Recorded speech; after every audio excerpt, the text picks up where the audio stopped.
This next lesson is about exponential functions.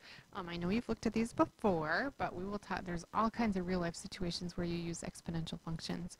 One of them is a situation where you deposit money into the bank, which of course earns you interest, and then we go from here. So I kind of want to show you a table of what's happening. You're going to deposit $100 in the bank.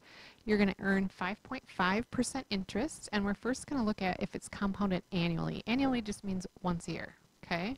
So if I take $100, and that's my initial investment, okay, and then I look at what happens after 5 years' time. So after 1 year, you earn 5% interest. Notice it's 1.055 that you're going to calculate right here that you see. The reason it's 1.055 is the one that's in front gives you the $100 back again, and the 0.055 is 5.5% interest as a decimal. So you need the 1.055 so that you get $100 back plus the 5.5% interest, okay? After 2 years, what happens is you take that money that you had the year before and multiply it by 1.055 again. So what you really are doing then is taking 1.055 and squaring it, okay? So the other way to write this would be 100 times 1.055 to the 1. This one would be 100 times 1.055 squared. This one you can see that you have 1.055 3 times. I think you're seeing a pattern here. So 100 times 1.055 to the third, okay? Things are growing exponentially. It's always 1.055 times the amount that it was the previous year. Okay, when you're looking at it algebraically, it would kind of look like this. If you're looking for sort of a generic equation for something that's compounded annually, here's the generic equation, okay? P is the principal amount, or your initial investment. A is the interest that you're earning. In this case, it's the 1.055. You have to throw the 1 in front of it if something is growing, and then add the percentage onto it. If something is decaying, like if it's losing, let's say 3%, the A would be not what the A is always the amount you're left with after a year. So when it's growing, you're left with the 1 plus the 5.5%. That's why you need it to be 1.055. If it's decaying, you always want that percentage to be what you're left with. So if you're losing 3%, your A value would be 0.97, okay? Because it's always what you're left with. You're left with 97%. And then of course the X is how many times you're multiplying that rate out, okay? So just kind of know that. Sometimes interest is calculated more than one time a year, and when it's calculated more than one time a year, then you need this formula, and you can see what it tells you to do there, and we will just sort of do an example, okay? So here's one where the interest is being compounded at 4%, 4.8% annually, but it's compounded monthly, okay? So when that happens, you actually need to use this formula over here. And in this case, the initial investment would be 300, and I'm going to write this over here, okay? So I actually probably am not going to use that basic formula, but I'm going to use this one. Oops.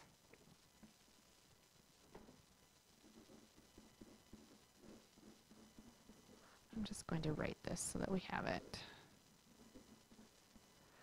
Okay, so the initial this is what you're left with. The initial investment in this case was $300.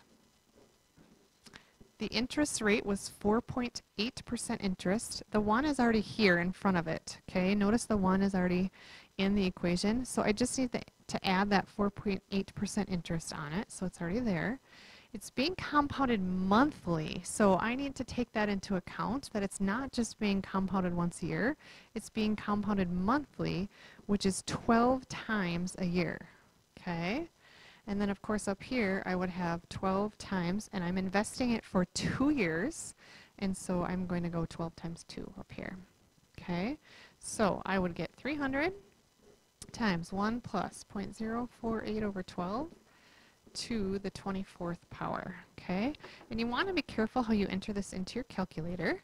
I will kind of do this one for you. I don't like to put the initial amount in first. I actually like to put the part that's in parentheses in first. So I'm going to go 1 plus, and then I'm going to do this in parentheses, 0.048 divided by 12, close the fraction, okay, and then I'm going to press equals.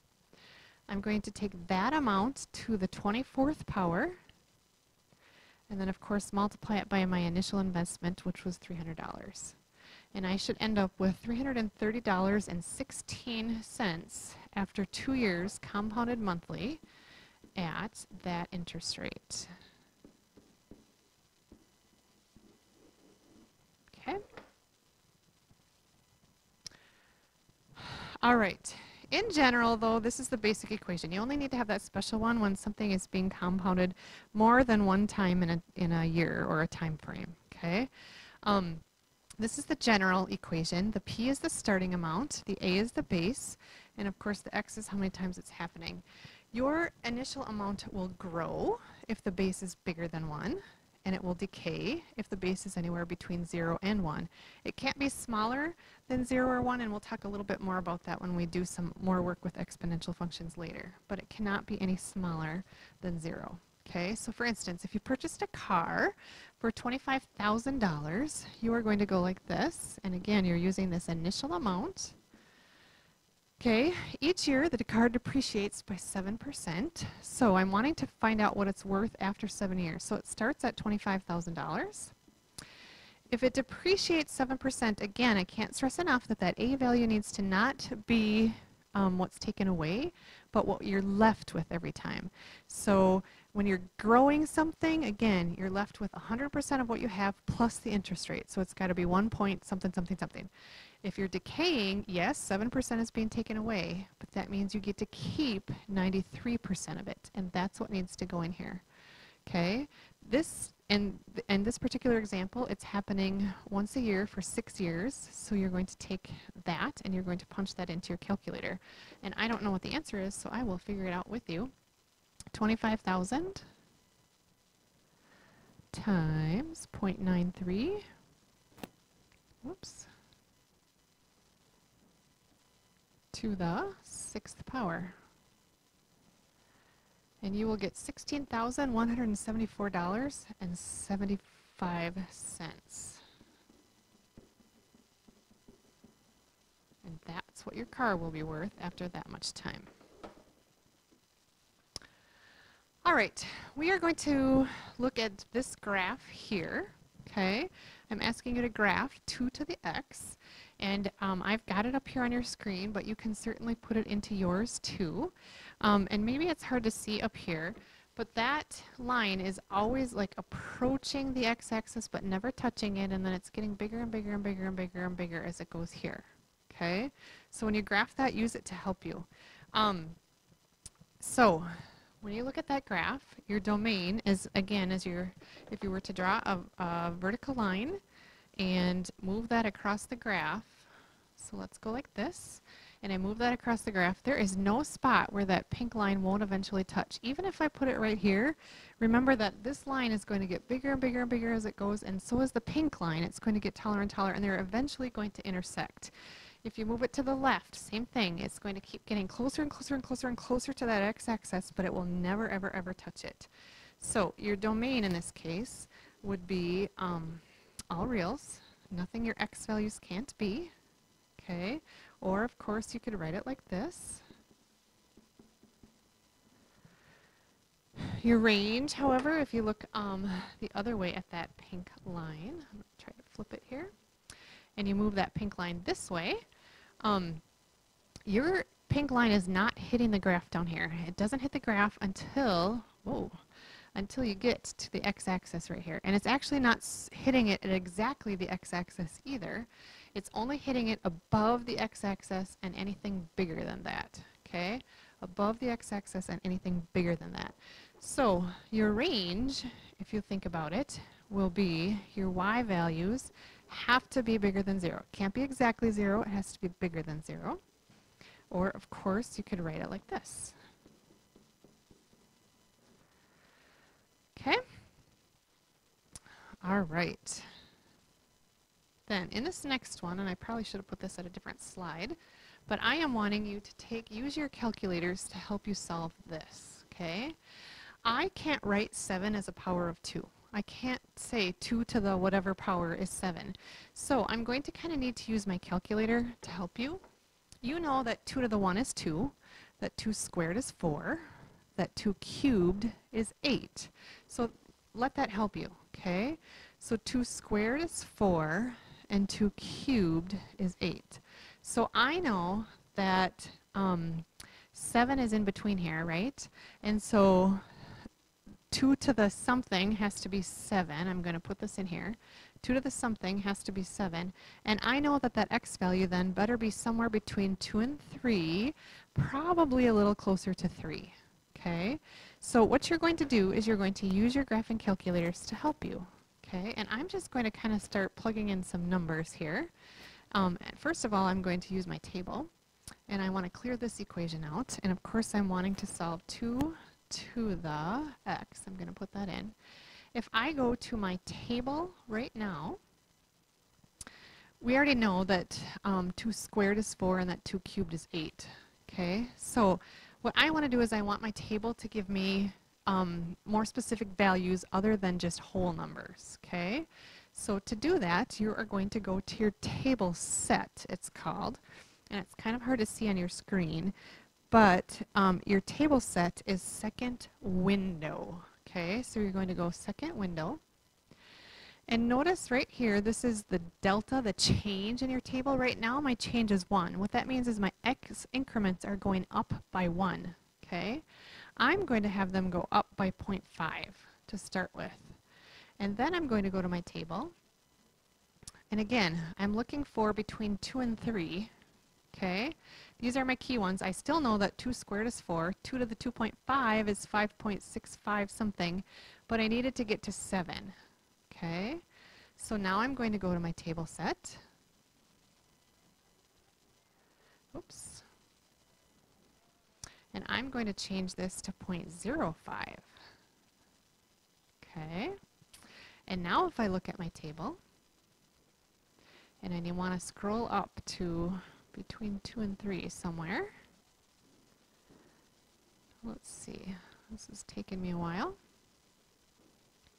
And you know what, I'm going to teach you how to do something else in a minute here. But you can see that these are getting closer and closer to 7. Whoa, now it went screen happy on me. Now I'm going to have to scroll all the way back down. Sorry. Okay, stop, stop. All right, here we go. I'm going to teach you how to do this. So I'm going to go table set right here. It's starting at 0.05. Now I can tell it where to start at as well. And I am going to have it start at, let's say 2.75. Okay. Now if I go to my table, do you see how the first number on there is 2.75? And that really helps. So now I know that I'm somewhere, it's somewhere between 2.8 and 2.85. Okay, it's somewhere in between there. And then I can keep getting more and more specific. So I will go to my table set again. And I'm going to go up by 0.005. And then I'm going to go back up here. And I knew it was somewhere between 2.8 and 2.85. So I'm going to start at 2.8. Okay, and then I'm going to go back to my table.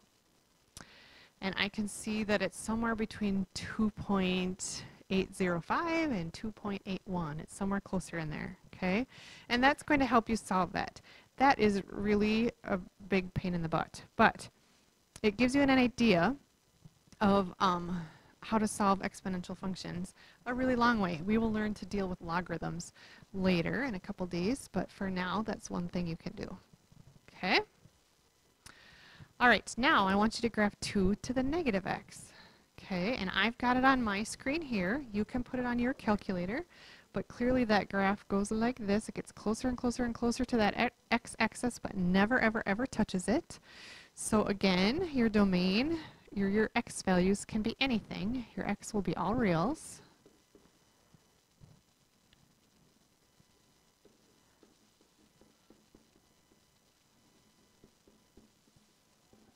Okay, and then your range it will not, if you go along the y-axis there, up and down, your graph will not hit it until your y values are bigger than or equal to 0. So your y values have to be from 0 to infinity, or, of course, you could write it like this. Okay. If I ask you to find the x and the y-intercept, in this case, the x-intercept does not exist because that graph does not cross the x-axis. And by the way, to find the x-intercept, you would plug in 0 for y. So if I plug in 0 for y, that's the equation I have, and there is no value for x that will solve that. There's 2 to the negative anything will not ever be 0. Okay, so that does not exist. If I ask you to find the y-intercept, that means you're going to plug in 0 for x. So if I ask you to find the y-intercept, you would go 2 to the negative 0, which of course is 2 to the 0, and anything to the 0 power is 1. So the y-intercept in that case is 1. All right, and lastly, you have a bunch of rules for exponents that I want you to remember. They are on your notes sheet, so I'm going to buzz through this pretty quickly because this should not be real new to you.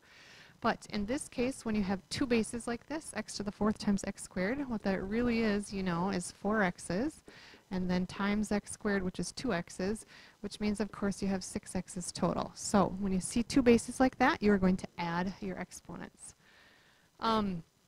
Over here, I don't add the exponents because I don't have the same bases. My x and my y are not the same. So really, it's as simplified as it can get. I could, if I wanted to, write it like that because it would mean the same thing. Or I could write it like this without the parentheses in there because it would mean the same thing. Any one of those are fine. Okay? When you take a fraction to a power, you really need to think of taking the numerator to the power and the denominator to the power. So of course we know that 2 to the 4th is 16 and that 3 to the 4th is 64. And we do know that that does reduce. They are both divisible by 8, actually. And when you divide them by, no, they're both divisible by 16. Sorry, they're both divisible by 16, and you will get 1/4 here to reduce that. Okay. Over here, when you have x cubed over x squared, what you really have is x times x times x, and x squared is x times x. 2 of those will cancel with 2 of those, and you'll have 1 left on the top. The shortcut to doing that, when you've got them lined up on top of each other, is to subtract. So you have x to the 3 minus 2, which of course is x. Okay? When you have negative exponents, they needed to be moved to the opposite place. Right now, this is over 1. When you have negative exponents, they need to, if they're negative in the denominator, they need to go to the numerator. If they're negative in the numerator, they need to go to the denominator. So this would become 1 over 3 to the x. Okay, and here 3 times, you're going to, what this really is x to the 3rd times x to the 3rd times x to the 3rd times x to the 3rd, 4 times. And of course you can add your exponents then. Shortcut would be to take x to the 3 times 4, which of course is x to the 12th. Okay, and I believe we're almost done here. All right, if I want you to write 16 to the 4x with a base of 2, that means I want you to write 16 as a power of 2. So 16 is 2 to the 4th, and then to the 4x power. These two exponents you will multiply, so this is the same as 2 to the 16x. And then over here, 1/27th with a base of 3. So 1/27th we know is 1 over 3 to the 3rd power. But I want it to write not as a base of 1/3, I want you to write it as a base of 3. So 1 over 3 to the 3rd is the same as 3 to the negative 3rd to the 3x power. And then of course you'll multiply those exponents and you'll get 3 to the negative 9x. And that's what that would look like. If you don't want it as a negative, of course it could go 1 over 3 to the 9x, but I think it really wants it like that. Okay? All right, that should do it, and we will see you next time.